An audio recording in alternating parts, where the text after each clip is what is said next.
never lose sight of the fact that you are a teacher. Yep, you might be a principal, might be an educator, you might be the big boss, but you're a teacher. That's where you started, and that's where your heart has to stay. And that means don't disconnect from the classroom and spend some time, hard as it can be, because, oh my goodness, I mean, the job of a principal these days for any leader is huge. But spend time, make sure that you carve some time, if not each day, definitely each week, with children, ideally doing some teaching. Go in and say to teachers, can I just take your class for an hour tomorrow? Welcome to the School Leaders Project, a podcast series dedicated to helping school leaders make positive changes in their schools and communities. In every episode, we talk to extraordinary thinkers and doers about their experiences and experiments with teaching and learning. The School Leaders Project is an initiative by Toddle, your all-in-one teaching and learning platform, made for teachers and by teachers. Toddle offers a truly integrated experience, so all of your big picture curriculum planning flows seamlessly into day-to-day instruction, assessment, reporting, and parent communications.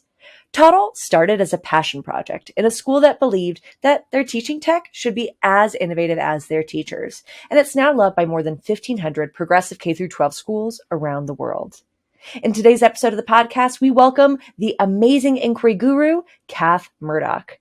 If you've been in an inquiry classroom anywhere around the world, you've definitely seen Kath's inquiry cycle up on the board. Kath works with schools and teachers and leaders to help them understand that inquiry is not just a practice. It's not something that we do. It's a stance, and it's a way of seeing the world. What I love about this episode is that Kath really digs into the importance of curriculum and the importance of our teachers being masters of the curriculum. This is so important because rather than being chained down by our expectations or feeling trapped by what we have to teach, Kath encourages us to become these experts that are flexible connection makers. This is just one of the many amazing ahas I had in my chat with Kath. It was so exciting to talk with her one-on-one, and I know you're going to love this episode. So let's just jump right in. Kath, thanks so much for being on the show. My pleasure. Okay, so set the stage for us, Kath. What is the work that you do that you're most passionate about? Well, the work that I do in general is that I work with educators around the world in the field of inquiry-based learning. And I think I'm most passionate within that scope about what inquiry-based teaching and learning looks like and sounds like and feels like when you're actually in the classroom. So my passion is probably most strongly with pedagogy. Do you find that that can be kind of the trickiest part of inquiry is what does it actually look like, not just theoretical? Yeah, that's the thing that people always ask about. And that's also the thing that makes the most difference to children's learning. I mean, we can plan, we can design, we can have all the kind of knowledge of what it could and should be, but it's not until you're in the classroom that the rubber hits the road. And as we all know, it's what educators do and think and say in the classroom itself when they're interacting with children that really makes the most difference to learning. So I think that's where a lot of our professional energy and professional learning energy should lie. Beautiful. Your newest book is all about personalized inquiry. So I'm curious if you can explain for us, how is this similar to what we've seen before? So we've all seen, the Kath Murdoch inquiry cycle in our classrooms. What's the difference between that style of inquiry and the personalized inquiry model? Well, firstly, I think it's important to say that when we're talking about inquiry-based learning, the cycle of inquiry, the model that you refer to, is really only one slice of a much bigger pie. We need to always remind ourselves that inquiry is a way of being. It's a stance that we take, whether we are leading a school, whether we are a support teacher in a classroom, whatever role we have in a school, we can all bring an inquiry stance. It's a culture, it's a way of being, it's an approach rather than a cycle. However, the cycle of inquiry is a framework that I use to help people design a journey of inquiry with and for their students. The book about personal inquiry really I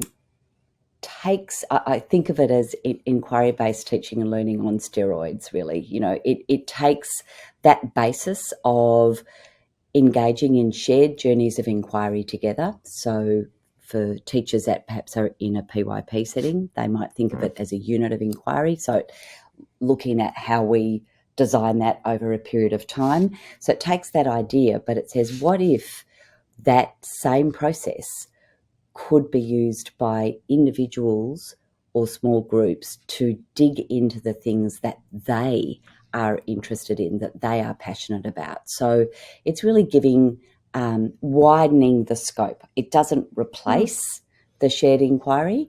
What it does is supplement or add to. So it's really going down that path of allowing children and teachers actually to personalise the inquiry process.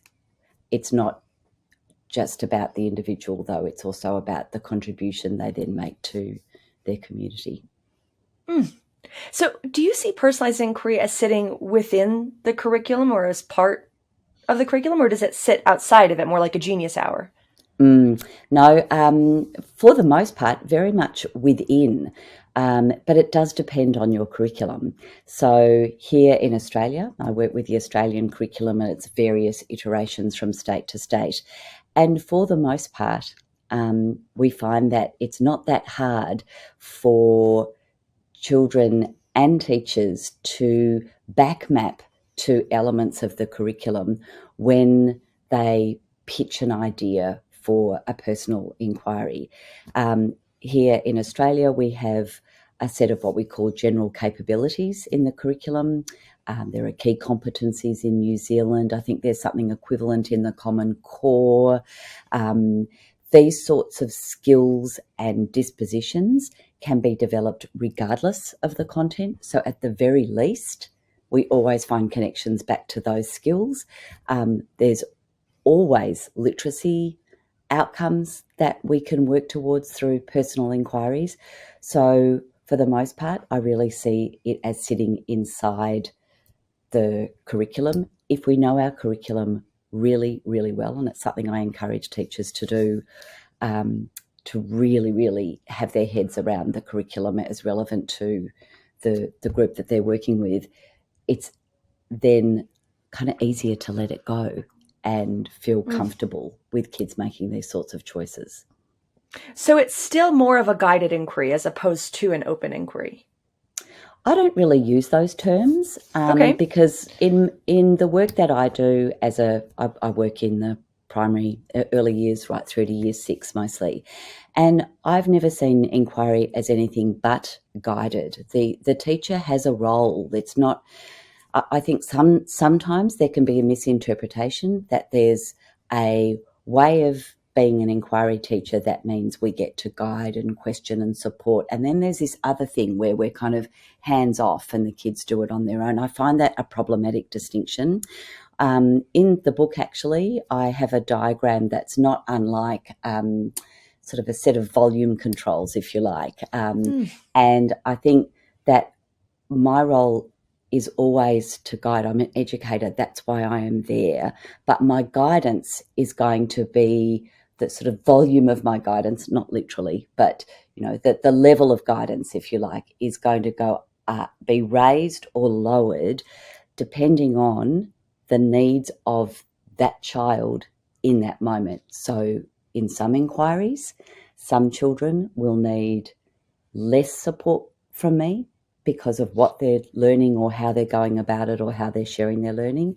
In other inquiries, they'll need more.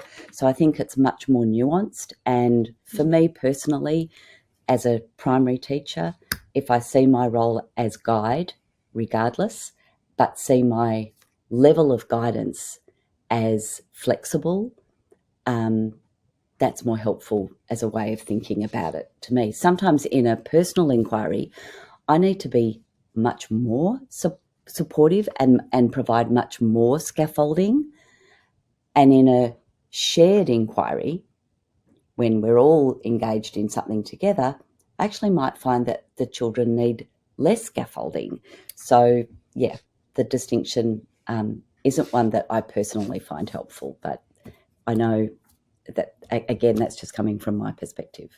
That regardless, we're guides and we're responsive. I think I was more thinking about the curriculum there in the guided versus open, but But as I say, if you know your curriculum really well, particularly the skills, the concepts, and the dispositions that might be embodied in your curriculum, the literacies, the numeracies, then you're always going to be looking for opportunities, regardless of the content. So if I've got a little 6-year-old passionate about dinosaurs and engaging in a personal inquiry into dinosaurs, of course I'm going to support that child with their interest in dinosaurs themselves, but I'm going to be thinking about for example, in our curriculum for that age group, the children are encouraged to learn about the structure and features of living things and how those structures and features help them survive. Really common kind of standard right across the world.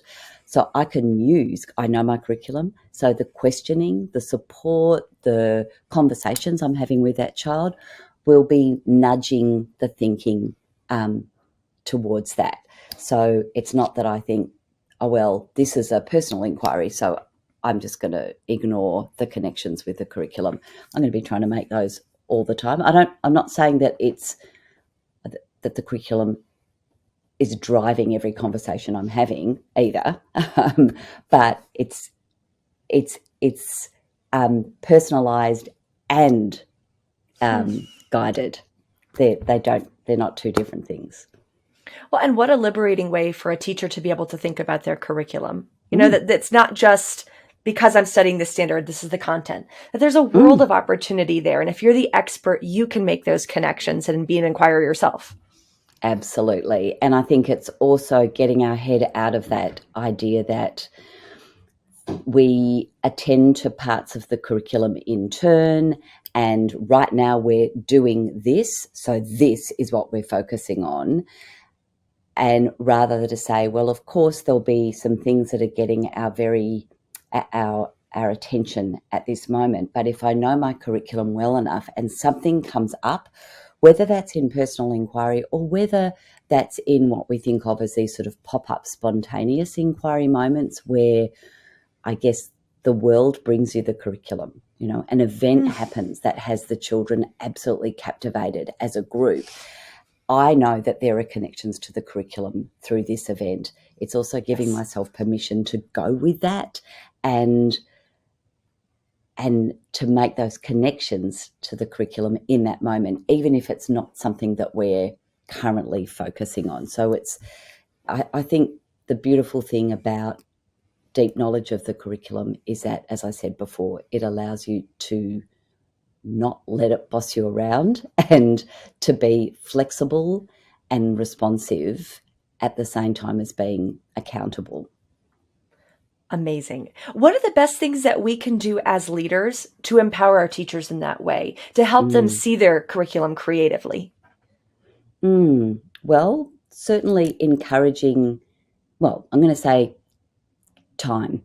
I think that's going to be my answer to a whole lot of questions about what can leaders do to help. Give your staff time within the school day, not just the expectation that it will always be after school, but give your staff time and opportunities for those focused collaborative meetings, time to get to know that your curriculum. A few schools that I work with here, my partner schools here in Australia, we set aside a whole day or two towards the end of the year where teams come together to do a really strong audit of the curriculum and what they feel that they've attended to well. We gather data from the children about their interests and their what they think is important to learn about in the coming year. And then we go through this whole process of looking for the connections and opportunities between those interests and the curriculum that needs to be attended to for the following year. And teams are given a whole day to go through that process, and it means that they are absolutely marinating in the curriculum so that they understand it. The leaders in these schools also encourage staff to do things like, in fact, I was at one of the schools just a couple of weeks ago, and we've got the curriculum standards up on the walls in the classroom. The children know them. I'm making it sound like that's all we ever talk about. It's so not, but I think it's just making it less the enemy, Yes. that as leaders, if we can invite teachers to see knowledge of the curriculum as something that is empowering and indeed kind of freeing, like I said before, then I think that rather than using, I think the other thing that sometimes leaders can inadvertently do is use the curriculum almost as a bit of a weapon of control. Well, you can't do that because of the curriculum. Instead of saying, well, I wonder how we could do that and attend to the curriculum.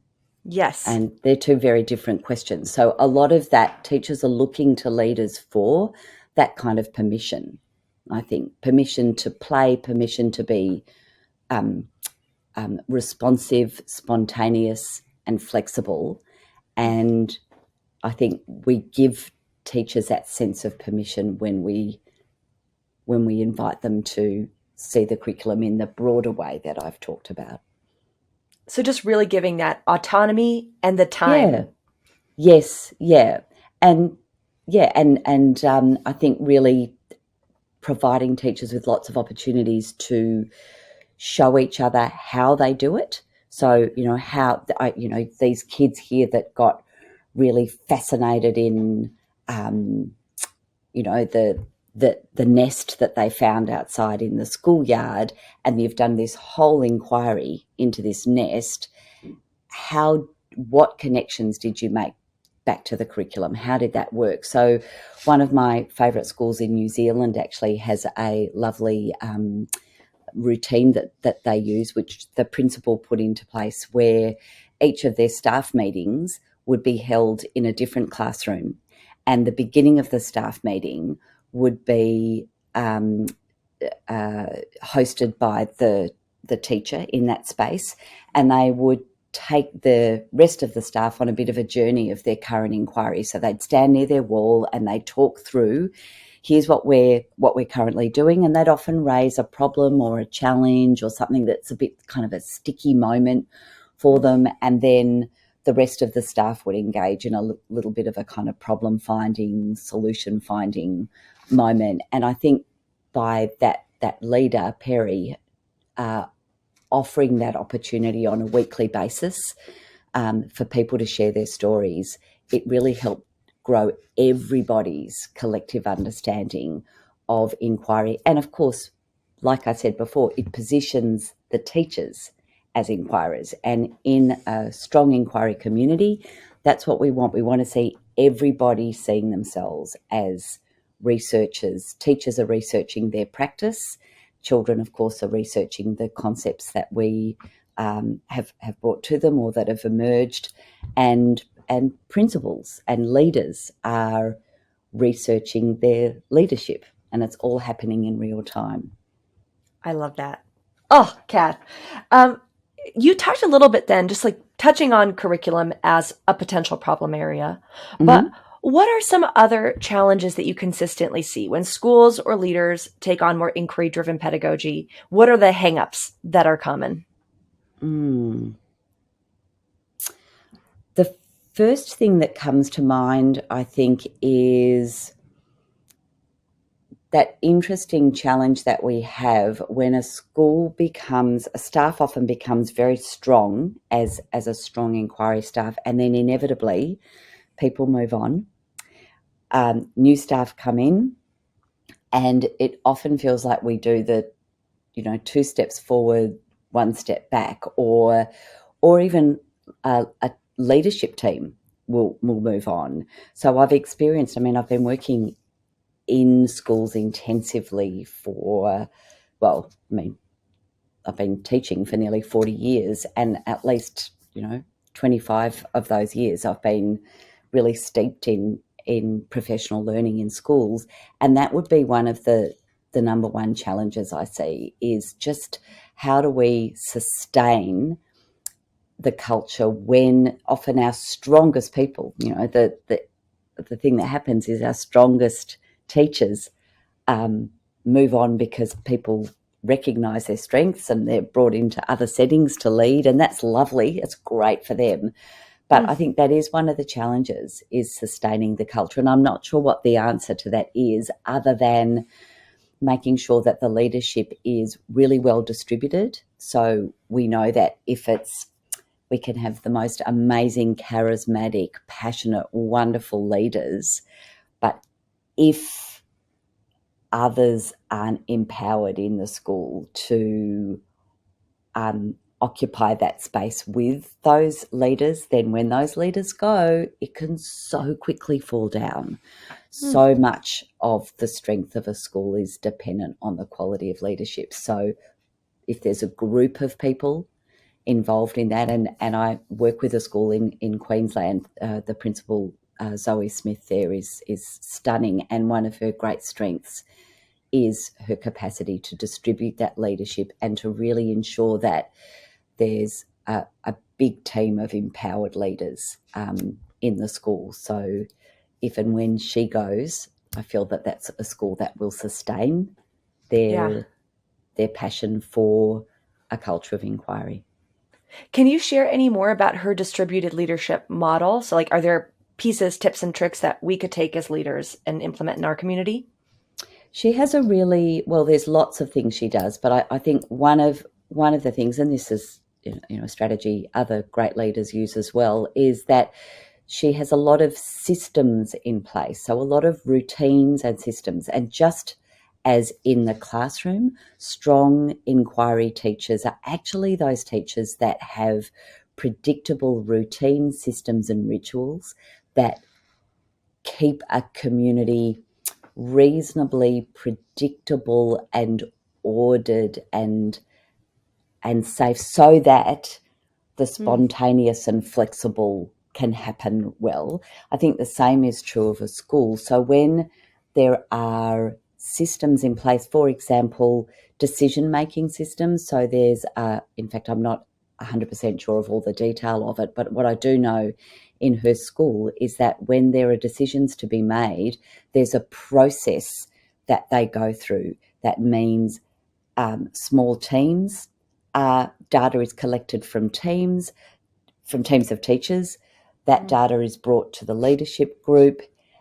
Then recommendations are made to the staff, conversations are had, decisions are voted on. It's very inclusive. The decision-making process is about, it's not all made at the top and brought down. It's very much a collective and collaborative approach to decision-making. That can sometimes be quite weighty, but because she's got these very efficient routines for data collection and she uses the same system each time, everybody knows how it works. So it's actually quite efficient, but it means that people don't feel that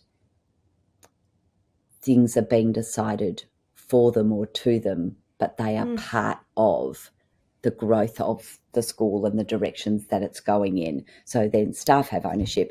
And doesn't that mirror beautifully the way that we like to operate in the classroom, that we invite our children into the decisions that we're making? And this is, of course, a really big feature of an inquiry community as a school, is that the kinds of approaches that we champion with our young people, we need to be mirroring that as leaders. If we're going to bang on about student agency, then where is teacher agency? If we're going to say that children should have some choice and voice in what they are learning, then our teachers also need, say in professional learning, voice and choice in terms of their professional growth. So there's a lot of symmetry, I think, in an inquiry school between the stance the educators take with children and the stance the leaders take with their staff. And what I'm hearing there is that it's not all just about policies, right? A lot of it is about capturing and documenting the practices that we're doing as leaders. That might be the best gift that we can give to create a sustainable culture, is writing it down and sharing our why, which I think a lot of leaders don't do.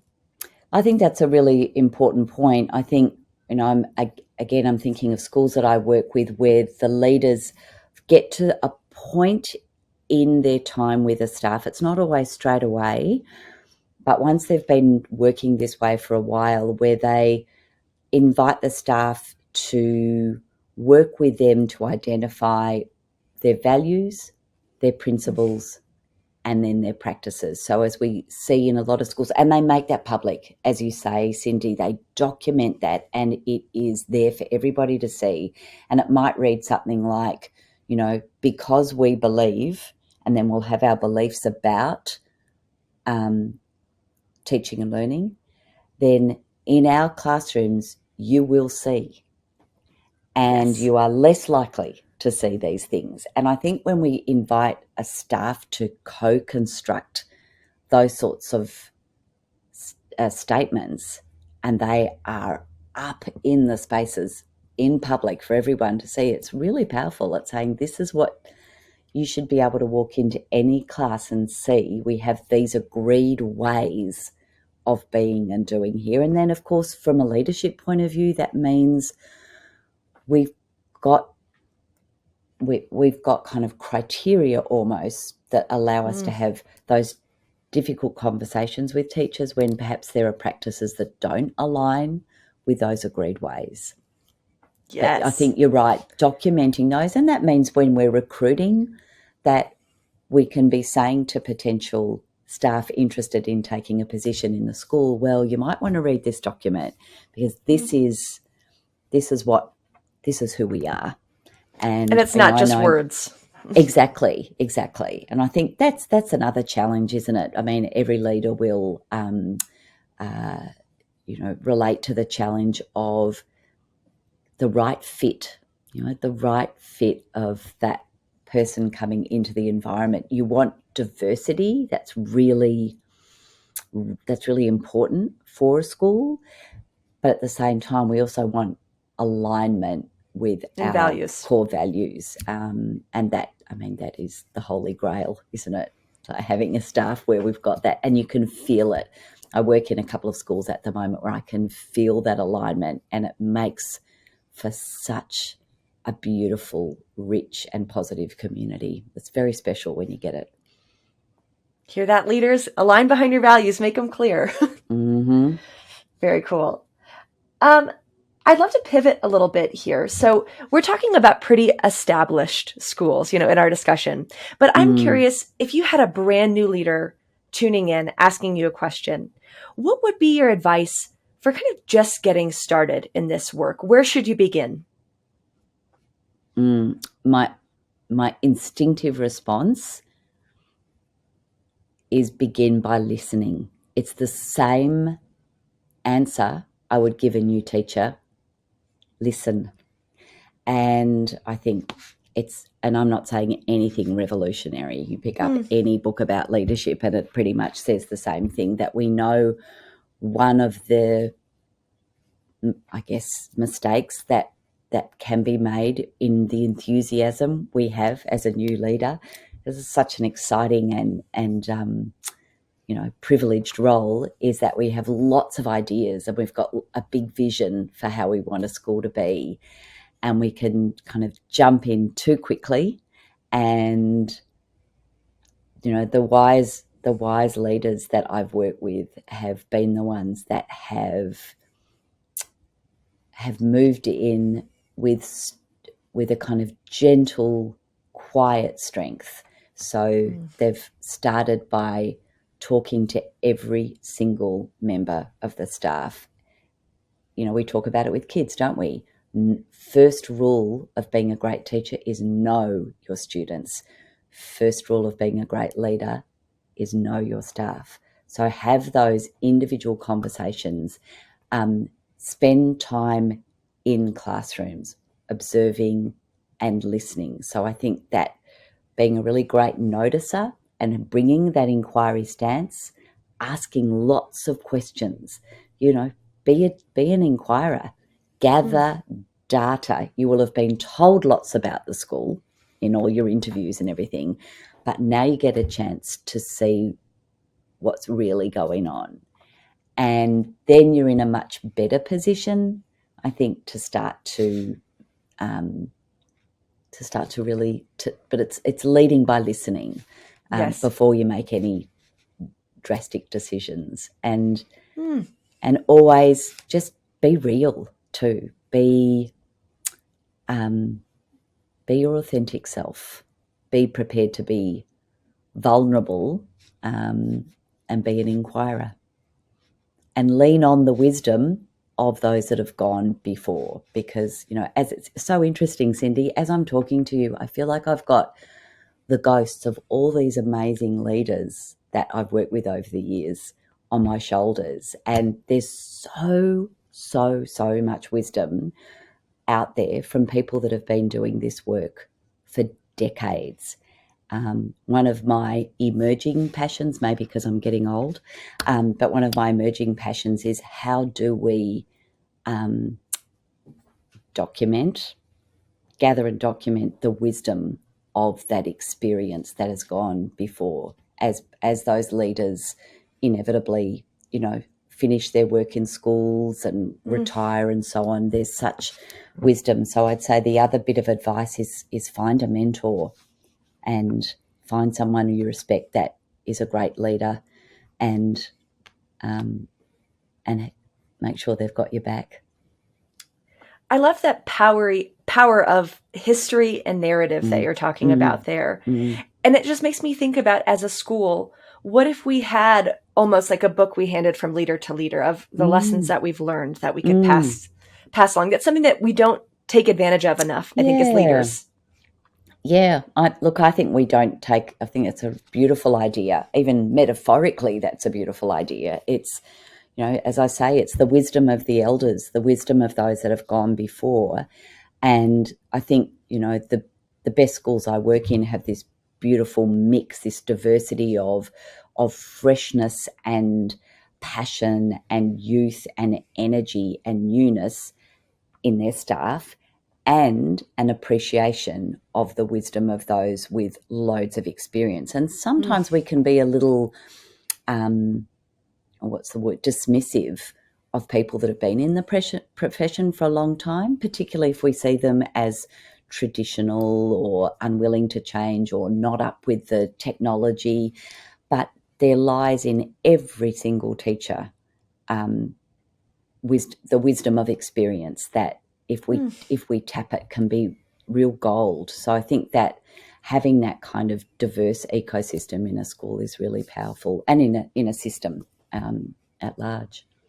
Well, and I'm hearing there, our people are our strongest resources. And we say that all the time about our students is, what do they know? Which experiences have they had? But our teachers are the same. And as leaders, if we don't take that time to get to know them, what a wasted opportunity. Yeah. I think it kind of circles back to the personal inquiry piece that I was talking about earlier, that one of the things that we can do as leaders is not just encourage teachers to engage children in more personal inquiry, but to provide opportunities for staff to do the same. So this is work that has been going on for years and years and years in New Zealand, way ahead of the pack, where there is an expectation that each teacher will have their own professional inquiry that they'll be engaged in through a year. It's certainly something that we're seeing happening more and more. For example, I'll be, in early May, I'll be in one of my partner schools, and through the day I'll be conferring with each teacher who will be pitching their idea to me for what they want to inquire into within a very broad scope. The only limitation I think is that it has to be something to do with their teaching. Right.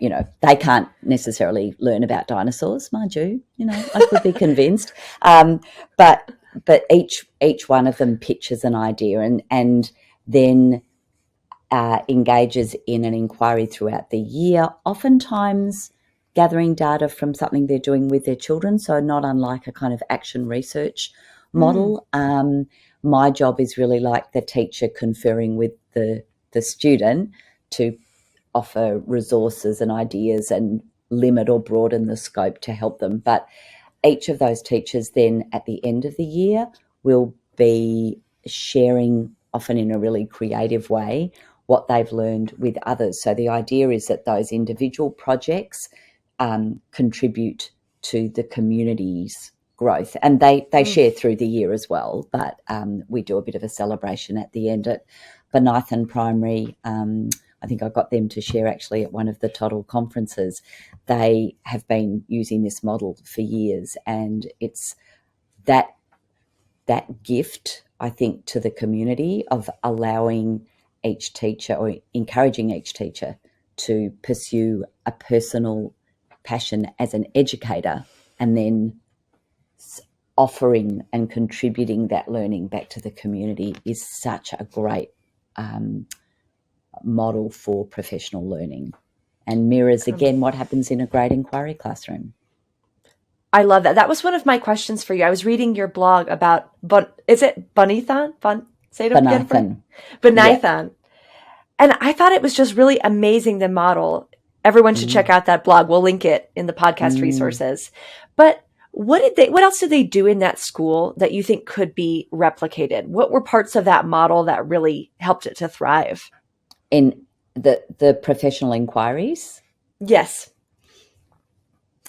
Well, I'm going to, in terms of leadership, the reason it thrives is largely because of particularly firstly, that Greg, the principal, who empowers the teacher leaders and the deputies to run with this. So that wonderful kind of permission and vision and support from him. And then I think Amanda and Mark really, as deputies, they drive it. So they run sessions.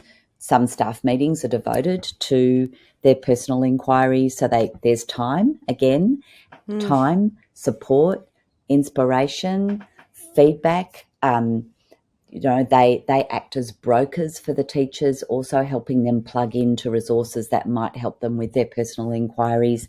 And also the other interesting thing, I think, as a school, something that is quite unique to them, is that every single person in that community, not just the classroom educators, the office staff, engage in a personal inquiry as well. Yes. So it's everyone. And I think that strengthens it, and it's and they've really nurtured that over time. As you can imagine, they've got a bit of pushback from some people, but it's now just become part of the culture. And I think the other thing they've done that has made it work is every year they come up with a new and creative way of celebrating and sharing what the teachers have done. They've done one year, I think I wrote about it in that post, but I have a really strong memory of them. One year they went to this beautiful outdoor setting, and everybody set up their own kind of exhibits, and then they kind of walked a trail through reading and learning about each other's learning in this beautiful bush setting. And then I think last year they devoted a whole week to it. They made it a bit of a festival, and people offered sessions throughout the week. Other schools I've worked in, they've done kind of almost like little mini TED Talks. And so I think it's celebrating. And again, don't we do that with children? You think of the PYP exhibition, for example, this high stakes public sharing and contributing of something that we've done this deep dive into. So it's the same kind of approach that is really empowering for our educators too. Do you think that the launch is a necessary part of that? So I'm thinking of the book launch, and it says you have to have an audience. You've got to get it out into the community. Can you do these Mm. types of professional inquiries without having an end of the year exhibition or showcase? Mm, of course, yeah, of course you can. I mean, the the the benefits happen along the way. You know, most teachers, when I've done this with schools, most of the teachers have chosen something that is in direct relation to something they want to see improved in their children's learning. So, for example, they might say, look, I really want to strengthen my conferring skills. I'm really interested in strengthening kids' writing. I want to get better at conferring. That's what I'm going to do my professional inquiry into. So the fact that they've chosen that, they're then kind of testing out and working on that inquiry with their children. So they're doing that throughout the year. So the impact is happening through the investigation. There's not too many people that choose something that they simply go and find out about by reading and then share what they've learned. That most of them do. Again, there's a parallel. When we do our personal inquiry work with our children, I very rarely sort of rubber stamp a proposal the child will give me where the only way they're going to find out is by Googling something or reading about it. We always encourage them to engage in some data collection with primary sources, and it's the same for teachers. So when they do that, and most often their primary sources are their children, the impact is happening through the process. So even if there isn't some kind of celebration at the end, the impact has already happened. And informally, the impact happens because the teachers, like something else that we do is we devote, as you heard me say before, we devote some staff meetings through the year just to the personal inquiries where groups will get together and share where they're at, what's happening, problems they're encountering, what they're learning. So they're learning from each other through the year too. And some teachers form groups or pairs and do it together if they've got a common interest. So again, they're learning from each other there. So yes, I think if you're just waiting to the end to benefit from everybody's investigations, just the same as in the classroom, it's too late. All your eggs are in that. It's almost like, it's not quite this, but it's almost like the problem that we have with summative assessment versus formative assessment, that actually the formative assessment's the most powerful along the way. And in the same way with a professional inquiry, it's the checking in along the way where the real contributions are made.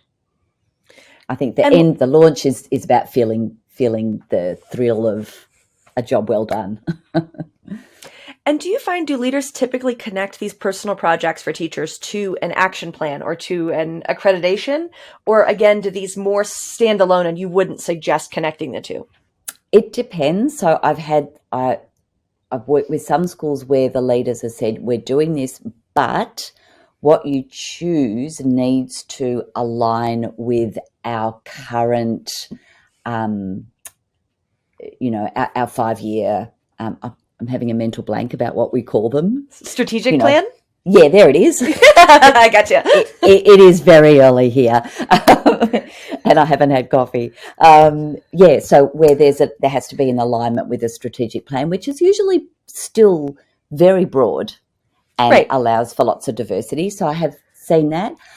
Another version I've seen is where there is an alignment between personal, where teachers may be setting goals for their own performance. So they have a performance review or whatever the equivalent is, and then their personal project comes out of that performance review. Cool. And then I've also worked in settings where it's you choose whatever and we're not going to put any boundaries on it at all. And I don't think there's one best way, because I think in the end it's about how you handle that. And as long as the teacher feels that they really do have a genuine voice and are really able to negotiate, and they're not it's not like, we get the sham personal inquiries, the fake inquiries that kids do to please their teachers. Yes. In the same way, we don't want teachers to fall into that trap. And I want to say there is so many parallels here. I also want to say for people listening that this isn't the only form of professional development that's happening in the school, just as personal inquiry isn't the only context for inquiry that's happening in the classroom. Yes. In the classroom, we have what I call our shared inquiries, so our units of inquiry, for example, and parallel, we have our personal inquiries. So we inquire together, we inquire more personally. And the same is true in leading the professional learning in a staff. We do lots of collective shared inquiries into our teaching and learning. We have our workshop days, all of that, and we might also have this little personal thread that's running through the year. But it requires time and support. That's a thread that keeps coming back, I think, Kath, is this concept of time and autonomy. Yeah. That there are things we're going to share and do together as almost part of our curriculum. Yeah. And there's wiggle room with that too. But then there's also this extra beautiful layer of personal inquiry that adds the depth. Yeah, that's right. Yeah. And the time for that needs to be provided. But I think I might be sounding like a cranky old teacher here, but I also think that we need to remember, and this might not go down very well with people, but I think we need to remember that as teachers, our working day, our children may leave our classrooms and leave the school around 3:30, depending on where you are in the world. But if we can have a headset, it's something that I used to say to the student teachers when I worked in a university, think of us like any other profession. Any other profession that has got a university degree, that their day doesn't finish.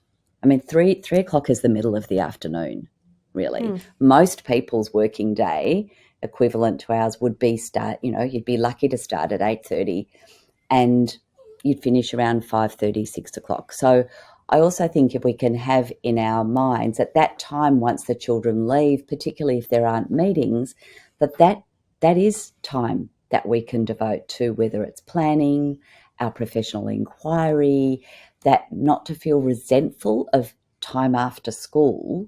That's not really after school. If we can think of our day like other professionals, and most of the people I know that are not in a teaching profession but are in other professions, they do bits and pieces of work on the weekend too. We're not the only ones that are expected to do things, if you like, out of hours. So I think thinking of that time as actually being available to us too, but not everybody sees it like that. But as I say, that's one way that can help you, even just psychologically, not feel resentful of time after school.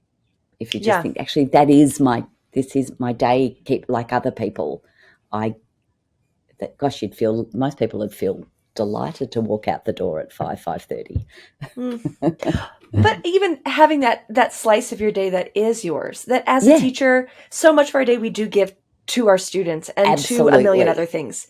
Absolutely. And my personalized inquiry can be the thing that's for me. And rather than something that's on top of my plate, it's the thing that fills my cup when there may be a million other things draining it. It's a great way to think of it. I mean, we've often, most of us have got something that my desk right now, there's like 3 books I'm looking at that I can't wait to get into. And so the time,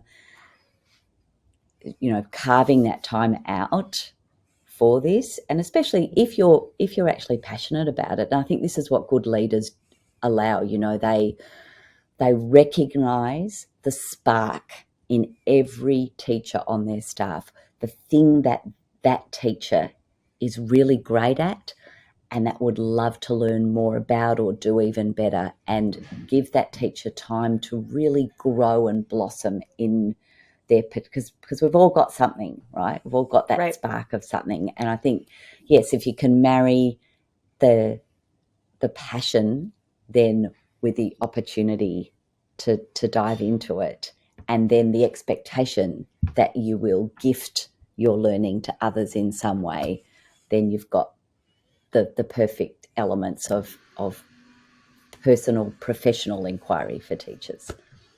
Beautiful. One last question before we get into our final three, Kath. I'm thinking about resources. So, like, I've worked in schools where the only thing we have is a printer and paper.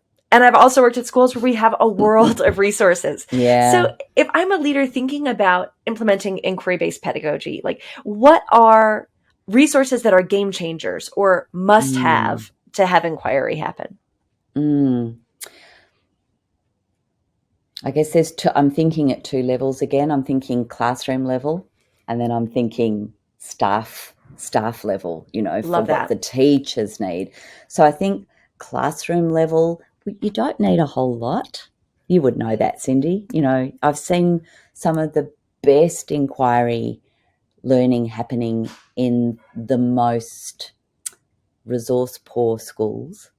And conversely, I've seen some pretty ordinary stuff happening in the wealthiest most resource rich schools. So it's, in the end, it's about the teacher's passion and knowledge and pedagogy.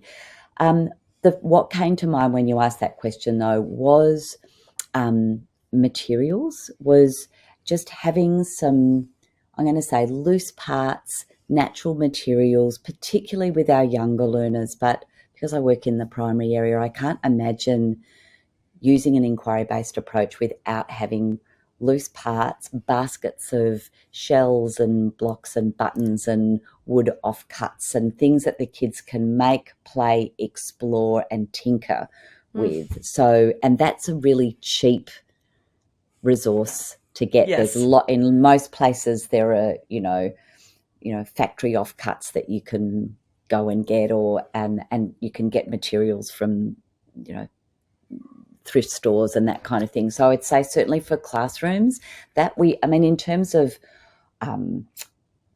resources, we don't need a laptop per child, but certainly having enough by way of digital technologies that allow teachers and children to access information from videos and websites and so on. That's pretty important these days.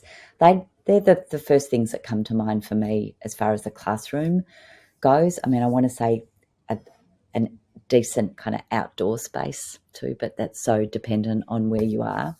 And then for the staff, professional literature, stuff to read. I think that having really good quality professional literature in accessible spaces, so not locked up in, or not in a library that the teachers don't get to go to, but somewhere, a planning room, ideally, the staff room, somewhere where they are displayed and easy to access. I think you just can't go past. It's an interesting time, when we now have social media and so much of teachers' professional learning, or even, much to my horror sometimes, the resources that they're getting are from rather spurious websites. I'm going to call out something like Teachers Pay Teachers, where there's no quality control. And so young teachers that might be thinking, oh, this looks like a great worksheet, so I think we can often, I participate in that social media world, but again, I think if you can compare what you might read in a tweet or an Instagram post to actually picking up, a Stephanie Harvey book, or picking up a book by, I've got Deb Curtis and Margie Carter's latest Art of Awareness edition on my desk right now. And, this is the third edition. I've got the other two as well.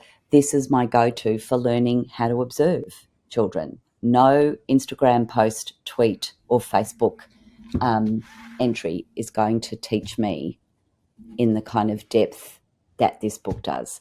So I think that for me, and again, may well be a slightly older perspective, but I think having that as well as the amazing resources we can get online, but having some books, really good ones by you know a range of authors in relation to inquiry is a pretty beautiful resource to have in a school. Trevor and I talked about this, about just the value of the right book at the right time from the right person, and how transformative that can be for your practice.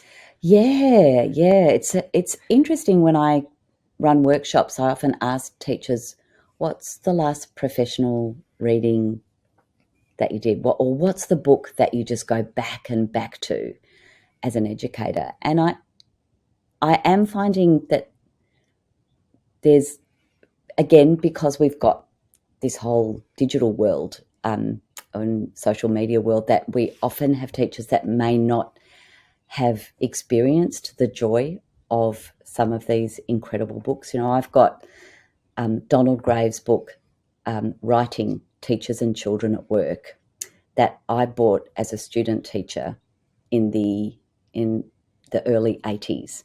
And it's a book that I return to again and again and again. And it absolutely forged who I was as a teacher of writing in my early career. And I've read lots and lots and lots of other books about writing since. But I think you're right. There is something, the right book at the right time. So from a leadership point of view, doesn't that mean we need to be across what's out there?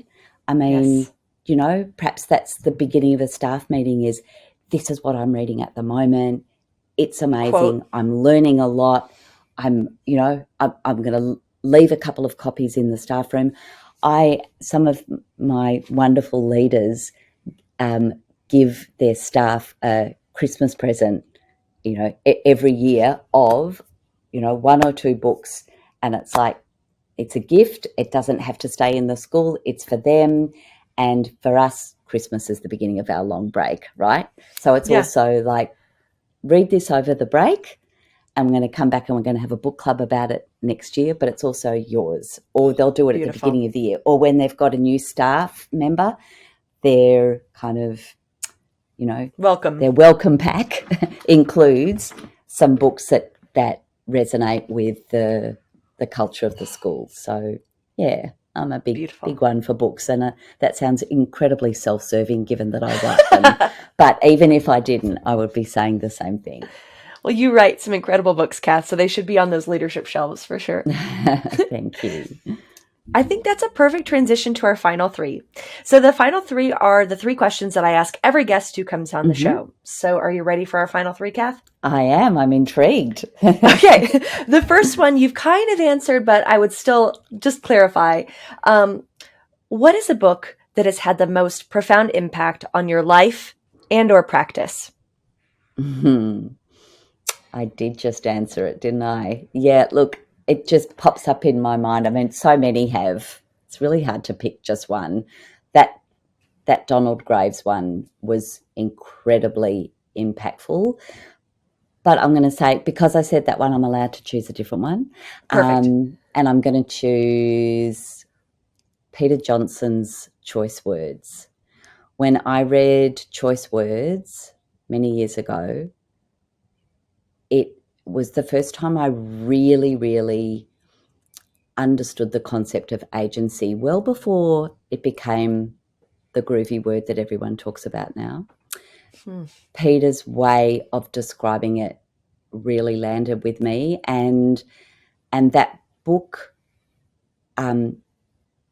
it's a good ghost that haunts me when I teach, because it's about the language that we use, what we say and how we say it, and the impact that has on the learner's understanding of learning and sense of self as a learner. And yeah, that's with me in every time I step into a classroom and work with kids. So Peter Johnson's Choice Words should be on every teacher's bookshelf. Beautiful. I'll add that one to my list. You should. You'll love it. Okay, my second question for you. This is my personal inquiry. Mm-hmm. because I tend to find that leaders, when you talk to them, tend to fall in a camp, right? They're either Mm, really productivity driven, we want results, we want to be achieving. And then mm, other leaders tend to be more sustainability, values, mindset, joy driven. mm, So I'm mm. wondering, how do we strike this balance as leaders between having incredibly joyous workplaces, but also really productive workplaces? Oh, wow. I think if you could quantify and articulate the answer to that question, um, that would be amazing. It's my I hope can, with this podcast. yeah. Look, when you were saying that, a few leaders were coming into my mind that do combine that have really high standards and high expectations. There's a lot of rigor in their schools, and there's also a lot of warmth.